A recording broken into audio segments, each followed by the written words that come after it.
Continued flash flooding potential and also model discrepancies in the long-range weather forecast, including the potential for explosion of tropical weather across the Caribbean and the Atlantic as we move here through the end of August. Welcome back, guys. Hope you guys are having a great Monday morning out there. Welcome back again, starting the work week. We got some very heavy rainfall across portions here of the southwestern and southern portions of the plains here this morning and last night. Definitely dropping some heavy rainfall across the panhandle here at Texas, southwestern portions there of Oklahoma and near the Red River, and also eastern New Mexico seeing a fairly significant amount of rain as we move through your Sunday afternoon. And even up here toward the Ohio Valley, did see some sporadic rainfall amounts over 1.5 inches, so definitely some much needed rainfall in some of these locations.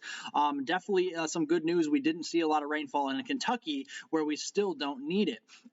Looking here ahead, we have actually a green shaded area across much of northern and northeastern Texas, parts of central Texas, far southern Oklahoma near the Red River, and also northwestern Louisiana and far southern Arkansas. That is actually a continued flood watch with even some flash flood warnings showing up at times throughout this area. Again, we're going to be watching the potential for some flash flooding as we kind of move through the day today and the next couple of days here as well. Looking at the precipitable water values here in the environment, we have a lot of moisture in the low levels of the atmosphere, guys, across northeast Texas, much of Louisiana, and the southern portions of Arkansas. We're seeing some of these areas in the purple here and even the pink showing up of, precipitable water values over 2 and even over, 2.5 inches is definitely possible, especially as you get up into far northeast Texas towards Texarkana, up toward the Shreveport area, and maybe even Tyler, Texas as well. That is what we're seeing here as we head into this afternoon. And that's going to be kind of the moisture that some of these storms will be able to, be provided with to kind of wring itself out as we kind of move through the day. So let's kind of show you this here. We have repetitive rounds of some heavy thunderstorms moving through across the Red River into northern Texas, including the Dallas-Fort Worth Metroplex, Tyler, Texas, Texarkana, the Shreveport area, back up towards Wichita Falls, all across these areas here as we head through the morning hours here, heading out to work and school. As we move out through the afternoon, as we're coming home from work, coming home from school, we're still going to be seeing a lot of heavy thunderstorm activity across much of northern and northeast Texas, moving its way over towards portions there of Shreveport, Louisiana, Alexandria, Louisiana, into southern Arkansas. Widespread potential for flash flooding is still there as we head towards later on today as well. And even as we get towards the dinner time frame, we'll start to see some of these storms become a little more outflow boundary with some outflow boundaries, some of these outflow boundaries really starting to kind of shift toward the south here, towards the Austin area, towards San Antonio, with some of these storms dropping to the south. But again, bringing the threat for some heavy rainfall and maybe even some stronger winds as well. And that will continue even into the overnight hours here into your Tuesday morning. Looking at the potential rainfall amounts here across northern and northeast Texas, getting across far northern Louisiana, southern portions of Arkansas, widespread amounts of around 1 to 3 inches are possible. There could be some sporadic areas across portions of northeast Texas in particular that could actually receive around 4 inches or so of rainfall. So definitely the potential is still there for some flash flooding, especially if some of this rainfall does, move over the same areas and also, drops a lot of rainfall in a short amount of time. And that's why the Weather Prediction Center is on board with a slight risk for excessive rainfall and some scattered flash flooding potential across much of east central Texas, into Louisiana, western portions of Mississippi, toward the Jackson, Mississippi area, and across far southern Arkansas here as we head here through the afternoon into the evening hours.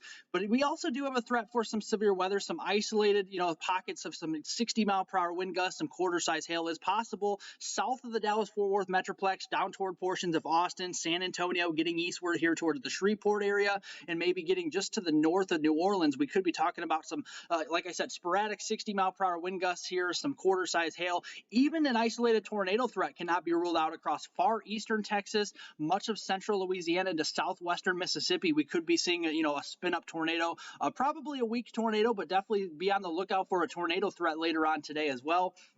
Also looking again at the threat for some 60-mile-per-hour winds from central and eastern Texas into Louisiana here as well. The hail risk is actually pretty low, less than 5%, just because the instability will not have a lot of opportunity to grow across this area. So we'll definitely see just more of a wind and a tornado threat with some of these storms if they do become severe later on today.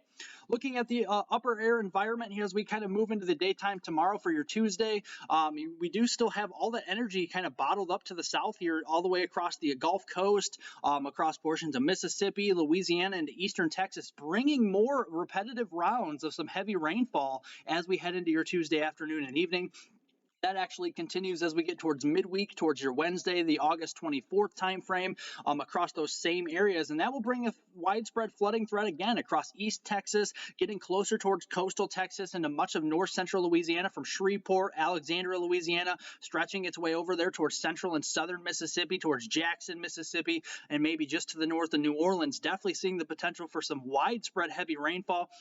Amounts here as you get into your Tuesday into Wednesday morning time frame. In the purple shaded areas, we could see rainfall around 2 inches. Maybe some isolated pockets of 3 inches are possible, and that's why the Weather Prediction Center does maintain that slight risk for excessive rainfall with isolated to scattered flash flooding possible across those very same areas here for your Tuesday.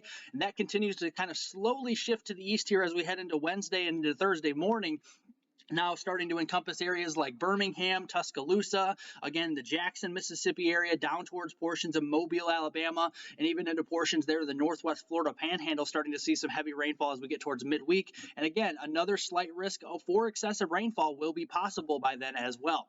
Looking at your temperatures out there here this afternoon, we're going to be seeing widespread temperatures here into the upper 80s, low to mid 90s across the Dakotas, eastern portions there of Montana, stretching all the way down to Kansas here. But where we have that heavy rainfall, we're not going to have much of an opportunity to warm up. So temperatures around the Dallas-Fort Worth area, Wichita Falls, Texarkana, Shreveport, a lot of these areas will be hovering right around, give or take a degree or two on either side of 80 degrees later on this afternoon. Comfortable temperatures across the Northeast, the Mid-Atlantic, and a lot of that heat continuing across the western United States as well this afternoon. That continues here across these same areas as we head into your Tuesday, tomorrow, and even Wednesday. We'll start to see a little bit of some cooler air starting to shift a little farther south from Canada into the northern plains and upper Midwest, bringing more 70-degree weather across North Dakota, portions of South Dakota, and portions of Montana as well. We still have the heat across the western U.S. here with that ridge as we get towards the middle of the week, so that heat will be sticking around for places like Idaho, Washington, Oregon, down towards California, Nevada, some of these areas as well. We'll still have some middle 90s across the central plains, but again, it does have to do with the fact that we have a little more sunshine up to the north across Kansas and Nebraska, but to the south where we have all that rainfall as we head into Wednesday, temperatures will be averaging again around the lower 80s across portions of Mississippi, Alabama, and Louisiana. So we'll continue to watch that. Looking longer range towards this weekend here, we the August 27th through the very end of August through the middle of next week, towards Wednesday, August 31st. Widespread areas here across the western and northwestern United States, above normal temperatures for this time period. And we have that ridge starting to kind of collapse its way over top here of this trough across portions of the Great Lakes, the Northeast, and the East Coast as we get towards the end of August. But again, we're seeing that cooler temperature anomaly showing up across portions of Arizona, New Mexico, Texas, and the Red River there. That's where we have the widespread rainfall potential here, and potentially through the end of the month. So we'll continue to watch that. Looking at that, like I said, we have the widespread, above normal precipitation expected across these same areas, maybe a little bit more above average across the Ohio Valley and the East Coast, getting up toward the Great Lakes as we get into early next week here as well, with another storm system that could be traversing the United States. We'll continue to watch that. But below normal precipitation is favored across generally the northern Rockies and the Pacific Northwest as we kind of close the month of August and turn our page here towards September. And speaking of September, the first few days of September, again, this pattern will remain intact as we kind of get into that following weekend, all the way through September 4th here on your Sunday, September 4th, widespread heat across the western and northwestern United States, and we still have those cooler anomalies showing up across Texas, New Mexico, getting up towards the lower Missouri Valley, even up toward the Illinois Valley here as well, with some of that ridging starting to kind of collapse over top of this trough across the East Coast and New England as we get towards the first few days here of September as well. And again, that persistent here conveyor belt, as we call it here, of moisture across the southern and southeastern United States will continue into the first few days of September, and with that below normal precipitation signal here starting to creep its way a little farther to the east toward the upper Midwest, the western Great Lakes, and remaining intact there over the northern plains and the northern Rockies as we head towards those first few days as well into September. So let's look at something here. Like I did show you, show you earlier, we do have that active pattern to the south, but we will still have opportunities for rainfall across the northern United States as well as southern Canada. But there are some major model discrepancies I do want to talk about here. There's a lot of things going on this map, and you definitely see we have a kind of a strong jet stream starting to push down from the Aleutian Islands towards the Pacific Northwest here. This is the GFS model. You can see a little bit of kind of some oranges and reds starting to show up across the Pacific Northwest.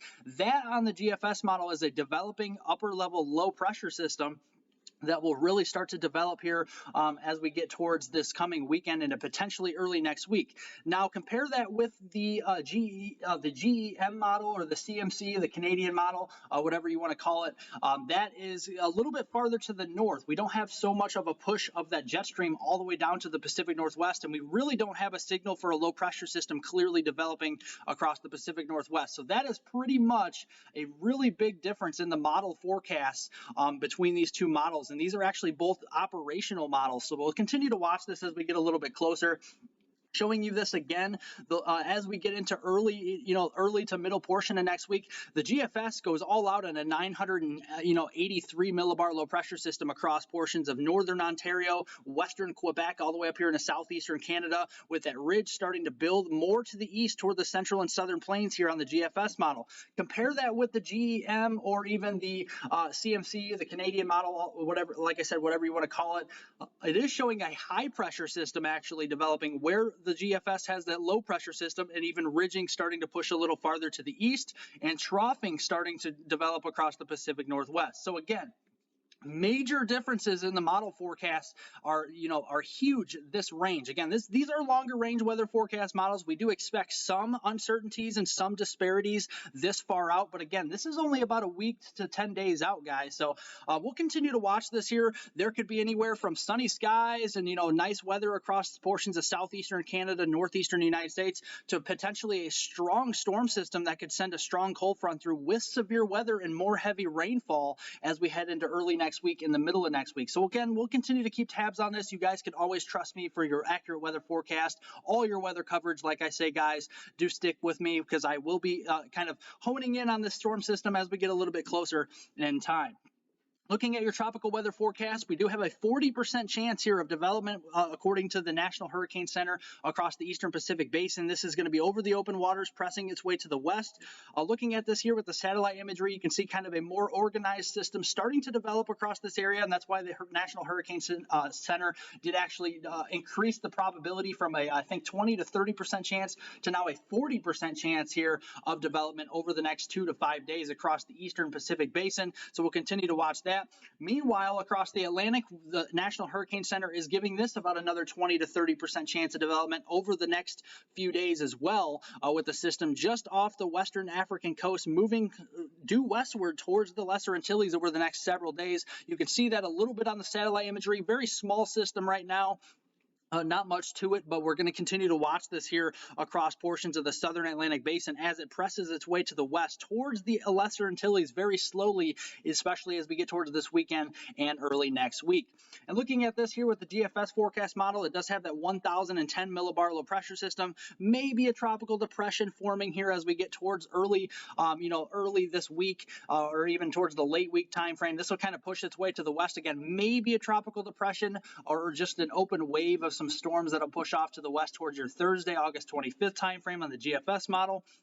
And then as we get towards late in the weekend, maybe still a tropical depression or just an open wave of some thunderstorm activity, some convection just east or north and east of the Lesser Antilles. But I'm more intrigued about what's behind this. There's actually another system that could be a lot more potent, a lot stronger coming off of Africa as we get towards late next weekend potentially. That has been the trend the last few model runs, so we'll continue to watch that.